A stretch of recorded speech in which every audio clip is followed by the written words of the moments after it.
Welcome to my new vlog guys. Already ಬೇಗ ಎದ್ದು ರೆಡಿಯಾಗಿದೆ. ನಮ್ಮ ಬ್ರೋ ನೋಡಿ ಹಿಂದೆ ಏನೋ ಟಿ ವಿ ನೋಡ್ತವ್ರೆ. ಸೊ ಅವ್ರು ಬಿಡಿ. ಇವಾಗ ಹಂಗೆ ದೇವಸ್ಥಾನಕ್ಕೆ ಹೋಗಿತ್ತು. ದೇವಸ್ಥಾನಕ್ಕೆ ಹೋಗಿ ದೇವ್ರ ದರ್ಶನ ಪಡೆದು ಹಾಗೆ ಕಾಲೇಜಿಗೆ ಹೋಗ್ತಿದ್ವಿ. ಹೆವಿ ಮಳೆ ಗಾಯ್ಸ್. ಇನ್ನೇನು ಮಾಡೋಕ್ಕಾಗೈತೆ ಗಾಯ್ಸ್, ಹೋಗ್ಲೇಬೇಕು ಕಾಲೇಜಿಗೆ. ಸೊ ನಾನು ಕಾಲೇಜ್ ಹತ್ರ ಬಂದೆ. ನಮ್ಮ ಹುಡುಗ ಇನ್ನೂ ಬಂದಿದ್ದಿಲ್ಲ.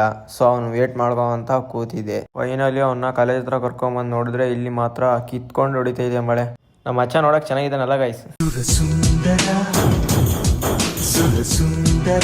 ಅವನ ಹತ್ರ ಒಂದು ಸ್ವಲ್ಪ ಕಾಮಿಡಿ ಮಾಡ್ಕೊಂಡು ಇನ್ನೊಬ್ಬನ್ ತೋರಿಸ್ಬೇಕು ಗೈಸ್. ಅವ್ನು ನಂಗೆ ಫೇವ್ರೇಟ್. ತೋರಿಸಿ ನೋಡ್ರಿ, ಇವನೇ. ಏನೋ ಅನ್ಕೋಬೇಡಿ, ಸುಮ್ಮನೆ ಕಾಮಿಡಿ ಮಾಡಿದೆ ಅಷ್ಟೇ.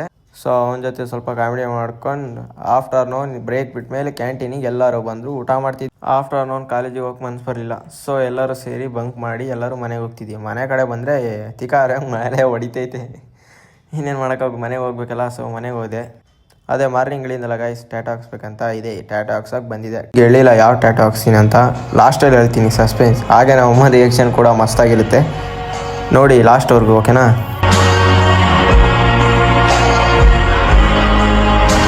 ಟ್ಯಾಟೋ ಹಾಕ್ಸಿತ್ತೆ, ಕೈ ಹೆವಿ ನೋವು ಬರ್ತಿತ್ತು. ಸೊ ಬ್ರೋ ಒಂದು ಸ್ವಲ್ಪ ಹೊತ್ತು ಇರ್ರಿ, ನಂಗೆ ಕೈ ನೋವು ಬರ್ತೈತೆ ಅಂತ ಹೇಳಿದೆ.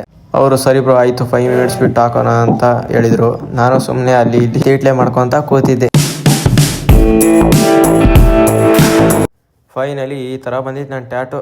ಗಾಯ್ಸ್, ಟ್ಯಾಟೋ ಹೆಂಗೈತೆ ಅಂತ ಕಮೆಂಟ್ ಮಾಡಿ, ಓಕೆನಾ? ಮಿಸ್ ಮಾಡಿಬಿಡಿ. ಗೊತ್ತಿಲ್ಲ ನಮ್ಮಮ್ಮ ಎಲ್ಲಿ ಬೈತಾರೋ ಅಂತ ಭಯ ಇತ್ತು. ನೋಡೋಣ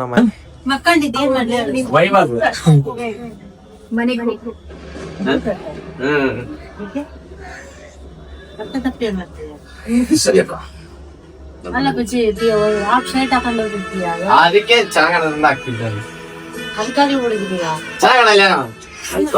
ಹೆಸರಿದೆ. Congratulation brother. ನನಗೆ ನನ್ನ ತಪ್ಪು ಏನು ಅಂತ ಅರ್ಥ ಮಾಡಿಸಿರುತ್ತೆ. ಅಂದ್ರೆ ನಮ್ಮ ಅಮ್ಮನೇ ನನಗೆ ಬೇಕಂತ ಅರ್ಥ. ನಾನು ಈಗಲೇ ಮನೆಗೆ ಹೋಗ್ತೀನಿ. ಹೌದಿಲ್ಲ ಗೈಸ್, ಇದು ನಮ್ಮ ಅಮ್ಮ ನನಗೆ ಬೇಕು ಅಂತ ಅರ್ಥ. ಅಮ್ಮನ್ ಕಣ್ಣೀರು ಸರಿ ಚೆನ್ನಾಗಲ್ಲ? ಚೆನ್ನಾಗಲ್ಲ, ನೋಡಲ್ಲಿ ಎಷ್ಟು ನೋವಿದೆ ಗೊತ್ತಲ್ಲ. ಅದಕ್ಕೆ ಹಾಕ್ಬೇಕಂತ ನೀನೆಲ್ಲ